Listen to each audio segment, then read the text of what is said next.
അങ്ങനെ ഇന്ദു എല്ലാ അർത്ഥത്തിലും ആദർശിന് സ്വന്തമായി കഴിഞ്ഞു.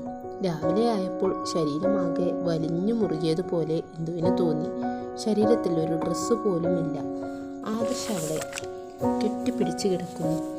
ഇന്ദു അവനെ ഉന്തി മാറ്റി. അവൾക്ക് ഭ്രാന്ത് പിടിച്ചതുപോലെ തോന്നി. ആദർശിന് ഒരു ബോധവുമില്ലായിരുന്നു. അവന് ഉറക്കം തന്നെ. ഇന്ദു എഴുന്നേറ്റ് ബാത്റൂമിൽ പോയി ഉറക്കെ കരഞ്ഞു. ആ കരച്ചിൽ 4 ചുവരുകൾക്കുള്ളിൽ മാത്രം കേട്ടു. കുളി കഴിഞ്ഞ് വസ്ത്രം മാറി പുറത്തേക്ക് ഇറങ്ങി ആദർശ് എഴുന്നേറ്റിരുന്നു.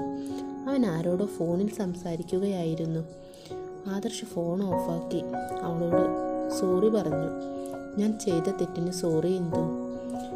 ഇന്ദു അവനെ ദേഷ്യം കൊണ്ടും സങ്കടം കൊണ്ടും എല്ലാം ഒരു അറപ്പുള്ള ജന്തുവിനെ നോക്കുന്ന പോലെ നോക്കി.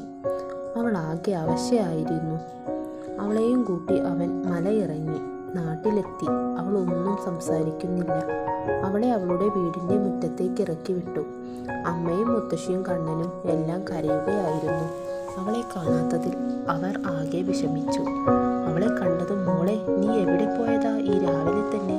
അമ്പലത്തിലോ മറ്റോ പോണം എന്നുണ്ടെങ്കിൽ പറഞ്ഞൂടെ മോളെ? പെട്ടെന്ന് ഇന്ദു, ആ അമ്മേ, ഞാൻ അമ്പലത്തിൽ പോയതാണ്. വളരെ വിഷമത്തോടെ അവൾ പറയുന്നു. ഇന്ദു റൂമിൽ കയറി പോകുന്നു. വാതിലടച്ച് ആദർശിൻ്റെ ചെയ്തികളെക്കുറിച്ച് ആലോചിച്ച് സ്വയം പൊട്ടിക്കരയുന്നു. ഇതേ സമയം ആദർശ് വീട്ടിലെത്തുന്നു.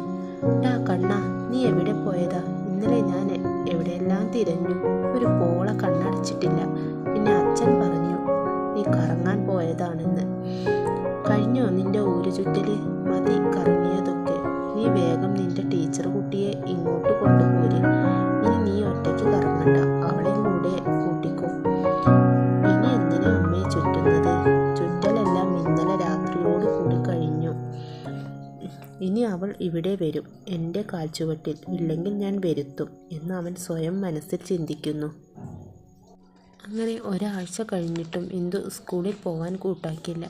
അവസാനം ബാലൻ മാഷ് വിളിക്കുന്നു. ഇന്ദു ടീച്ചർ ഇനിയും വന്നില്ലെങ്കിൽ സാലറി കട്ടാവുമെന്ന് പറഞ്ഞു.